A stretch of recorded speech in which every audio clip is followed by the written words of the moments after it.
got 15 minutes before I need to start on with the other business, which if you watch my other videos is about, it's a service-based business, so it's a much easier and less stressful way of making money than the Airbnb business, and that's generally what led me into sort of closing that business down, or I reduced it to a level because of a few irritating issues. Say for instance, the one beds that we had, we closed down because they were just not making enough money to make it sort of worthwhile, the sort of hassle.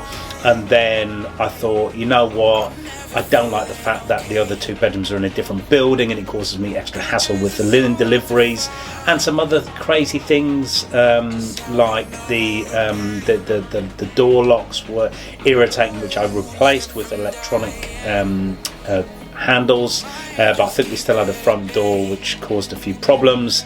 The location was decent enough, but it wasn't sort of brilliant, and people used to sort of complain about things. I'll get onto that bit there. But anyway, so I thought, you know what, I'll just get rid of them and then drop the 2 one-beds. I'm now thinking, right, okay, I'm paying VAT. I really could do with getting under the VAT threshold, because if you know anything about the service departments in the UK, you'll know that you have to pay VAT unless you are part of a scheme, and I don't like the schemes. I don't like being part of this tour operator margin scheme. Look it up, it's what it's called. You only pay VAT on your profit, not on your turnover. So when you're paying VAT on your turnover, it's a huge figure. It's 10 or 20% on all of your takings, right? On all of your takings. So it's massive. So anyway, yeah, so I get rid of those other ones. I've got 2 left. I'm like, right, okay, I can't remember why. I thought, right, maybe just stick to 1. And then I thought, well, is it a real business just having 1 instead of 6? Then I find out the landlord is going to cause issues with the entire building by allowing someone to build on the roof space. I thought, you know what, I make money in a better way, in a less stressful way, and I'm about to probably make more money. So why not just concentrate on the one thing, on my service-based business, which is what I decided to do. So anyway, that's what happened, and that's why it went from what it was to sort of nothing. I could have kept it going on the one apartment and made money, because I did make profit on that building, but not when that has issues, which I'll get onto in a minute. So the good things about this whole sort of service department Airbnb business is that it's very quick and very easy to get started. I'm not saying it's easy to run, it's easy and quick to get started. You basically take a apartment, a house, you fill it with furniture that you might find, sort of 2 single beds in one room, a nice double bed, some tables, cushions, a few pictures on the walls, what you want to do. So it's very quick and very easy to get going. You basically stick it on Airbnb, or you stick it on Booking.com. You get your cleaning company set up. You organise your bed linens, how you're going to sort of deal with that, and you have a system whereby you need to charge the cards to take the payments. Now, initially with Booking.com, I think we had this thing whereby they wouldn't let us take the payment in advance because we were a new customer. So we're allowed to take the payment once a guest turns up, which was quite irritating, because the customer would put their card details into Booking.com. You'd then ring them up just before they were due to stay and say, we need to charge for your stay. I know you've put your card details in. Then people would get funny about it. They'd say, we've already put our card details in. I don't know why you need to take them again. We're like, look, check with Booking.com. So anyway, that was quite irritating to start with, but we managed to move on from that eventually, whereby we were allowed to take the card payment details through Booking.com. So it's very quick, very easy, and you can be in sort of taking in income quite quickly. Now, it is obviously stressful if you're in the rent-to-rent model and you've paid all of your rent and deposits up front to the landlord, and then you're sat there waiting to get the money to come in. And obviously if you set these apartments up in a low season, then it can be quite stressful, because all of a sudden you've gone from nothing to 10-15 grand a month in overhead if you've taken on a lot of apartments, and you've got no money coming in. You've got no money coming in, so it's a stressful situation to be in. So So you get up and running, you're taking your money and all fine, right, okay, great, I've set up a business, I'm taking money in, great. But now comes the hard work. So if you're not on site and you're not very local to the apartments, you're going to have to get somebody or get the cleaning company or a manager to deal with guest issues. That could be, how do you get the guests to collect the keys? Some people have key boxes, some people have key stores for collection. However, you do get guests that say, I can't find the key box, the code doesn't work, a whole host of things. So that's why I got into these digital locks on the other building. But you'd even get people would text you saying, could you tell me what the code is to get in? So, and this is like at midnight, 1 a.m. You've already sent the text message to their phone. We used to do a system where we send a text message and an email with a picture of the outside of the apartment, clear instructions, a link to Google Maps, and photos of the building. So, I mean, how could you not find the place? But yet people still used to say, I can't find the place, this is ridiculous, I don't know where I'm going. You just think, my word, who am I dealing with here? So that would be one of the issues. Anyway, the customer gets in there, and then you're thinking, right, okay, how long would it be before they text me saying, where's this, where's that? So you do a manual for them. You put a manual on the table, tells them all about the property, how to work the heating system, everything. People will still contact you and they will still ask you about things. It's just what they do. I can't find this, I can't find that. Oh, the light bulb's gone, this doesn't work. And you're thinking, this is crazy. If you're not on site to make sure you're looking after all of these issues, then you're going to struggle, I'm afraid. If you want to get a manager in, do that. But bear in mind that your turnover, less your VAT, less your management fees, less all your running cost, is going to leave you with, a very small profit at the end of it, a very small profit margin. I don't care what people say. I've done it myself. On 100%, you take 100% turnover, you deduct 10 or 20% for VAT, you deduct 10 or 15% management costs, then all the other costs, that eats into your profit. It's basic maths. So anyway, so you do all that, and then so if you've got a manager and maybe you've got a low overhead on the actual property, maybe you own it and you've got a low mortgage and you can afford these sorts of fees, or you've got a system whereby you've got a lot of direct bookings and you're not paying the booking fees. But for most people, you'll be paying some sort of VAT, some sort of booking fee, and some sort of management cost, or you're trying to get the cleaner to do things, and that's another thing. So I worked out all my numbers based on certain hourly cleans. The cleaner would charge us per hour, which is a mistake we made initially, rather than per apartment, because the cleaner used to do crazy things like booking 6-hour bookings on apartments. So your cleaner is booking in 6-hour cleans, and you've only actually accounted for 4 hours. They don't know, you haven't told them. So we moved to a system whereby we used to say to the cleaner, this is how long it should take you to clean the apartment, this is what you're getting paid for the apartment. We work that back to the hourly rate of X, which is over what it should be. We even had like a thing where we would pay them over, hoping that they would do us a good sort of service, but we had crazy invoices of sort of 8-hour cleans in, which was killing our profits. So we moved on from that cleaning firm onto another cleaning firm. Again, we found that the cleaners did not clean properly, they didn't clean the floors properly, they didn't bother to clean the outside areas, they weren't cleaning it on the basis that how you would expect for a hotel stay to be clean. And that's one of the biggest downsides about booking these apartments. I've done it before, and I personally would not stay in an Airbnb now, because I actually booked one in San Francisco and I turned up, it wasn't at all like the pictures. The outside area is a bit grubby, it smelt funny.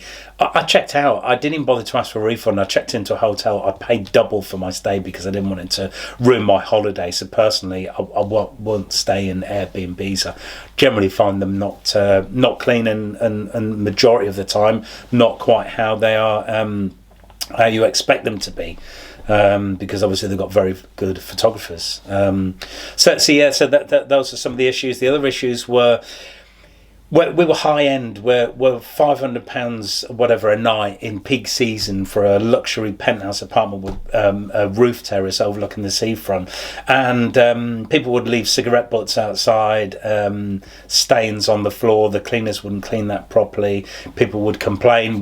I'd come down, I'd clean it all up, I'd jet wash it, I'd leave the jet washer on site. I'd fill up spray bottle full of cleaning fluid, instructed the cleaners to spray all the terrace down and hose it all off. I put nice plants in and some lights. We found that the lights disappeared or someone broke them. Even inside the apartment, which was painted in Farrow and Ball paint, there were footprints left on the wall where guests would rest their feet with their dirty shoes on, or they would... we'd supply a coffee machine with a certain amount of coffee pods, because you can't supply an unlimited amount of coffee, because again it would just ruin your margin. So we'd supply a certain number, then someone would break into the cupboard to get more pods out. The cleaner wouldn't bother to tell us, they'd just clean, and then afterwards we found out that there was no product left in. I supplied loads of packs of batteries to prepare myself in case the electronic door locks stopped working. I went down to look for the batteries. They disappeared again. So sometimes we'd instruct the cleaners to make sure that they would be on site the day that the linen would turn up, because the linen company would just drop the linen, which was in these sort of cloth bags outside. If it was raining, they'd all get dirty and wet. We'd have to send it all back. Sometimes the cleaners would forget to turn up and take the linens in. So that was another issue. Overall, I'll put some pictures up as well of the kind of things and dirt that people sort of left behind.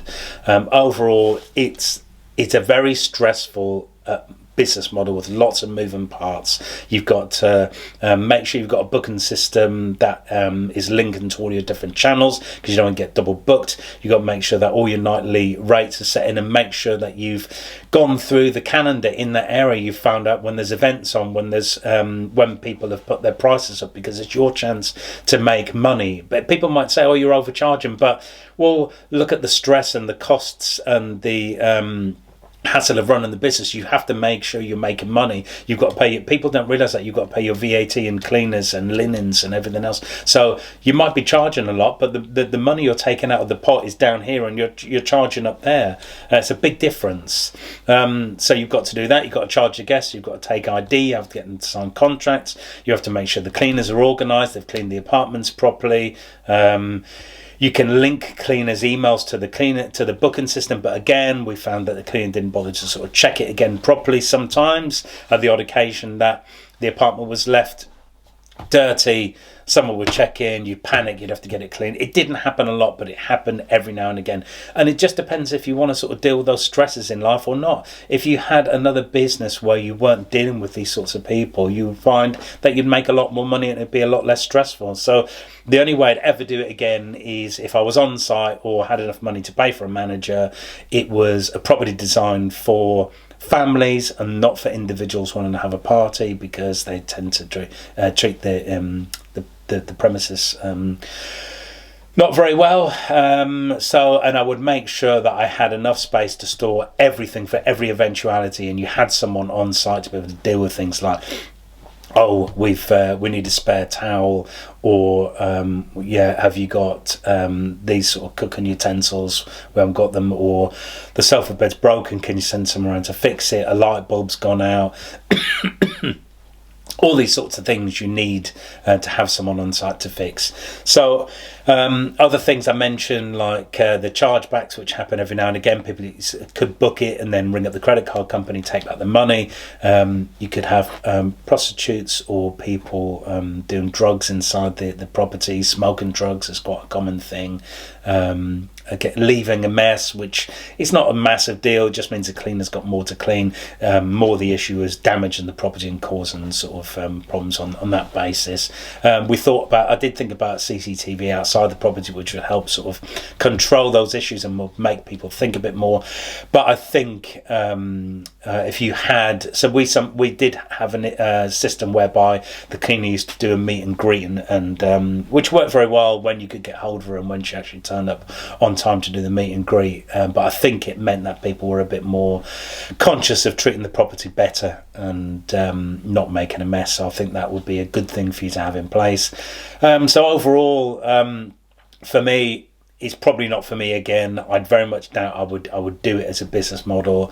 If you're thinking about doing it, please make sure you go through all of your costs with a fine-tooth comb and price in all your accountancy fees and your tax and everything at the end of it. Make sure that you're going to make money out of it. There's no point doing it if you're not making money. I went to view apartments in London where the operator had exited the property very quickly because it was all set up as a service department, and I would ask the agent who was working with the landlord to say to them what was the issue with the previous tenant, because it's all set up, they've disappeared.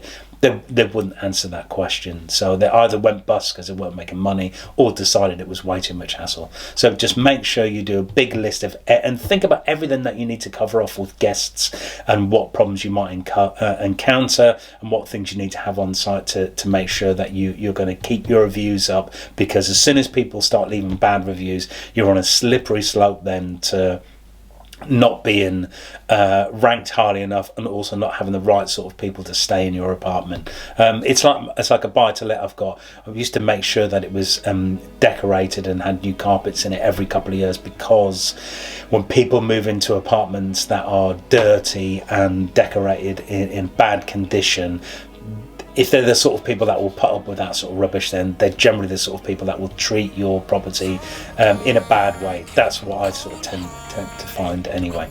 So good luck. Please ask me any question you want to in the comments. I can do a follow-up video if you need to about how you find these apartments, how you get set up, if you've got any issues with it. Let me know. I'm going to get on with my other business now, and good luck. So very cold and frosty here this morning. Let's go and check out the shed. Managed to get a coat of paint on the door yesterday, but a bit too cold really. Yeah, a bit too cold. Anyway, let's go inside. My point about these businesses, particularly this holiday let business, service accommodation business, whatever you want to call it, is enough to do in here, especially as my son was in at the weekend making a mess. The whole point I'm making is that don't go and quit one job and create another job for yourself. It's just pointless. So you think that you're getting ahead when in fact you're not. So have a good hard think about what you want to do, and think about the process that's involved in that. Don't just think about the end result. Think about the process of things you need to do. Do you enjoy doing them things? Can you pay someone to do them things? If you can't pay someone to do them things, then you are stuck a little bit.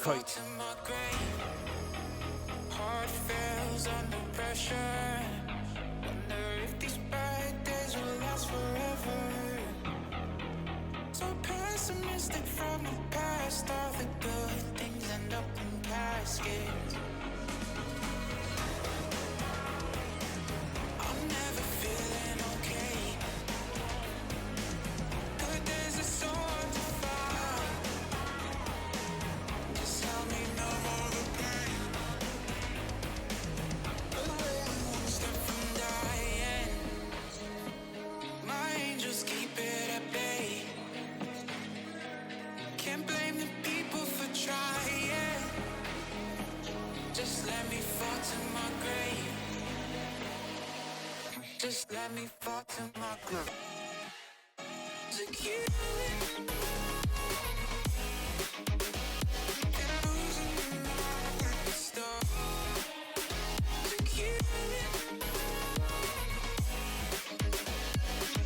Just let me fall to my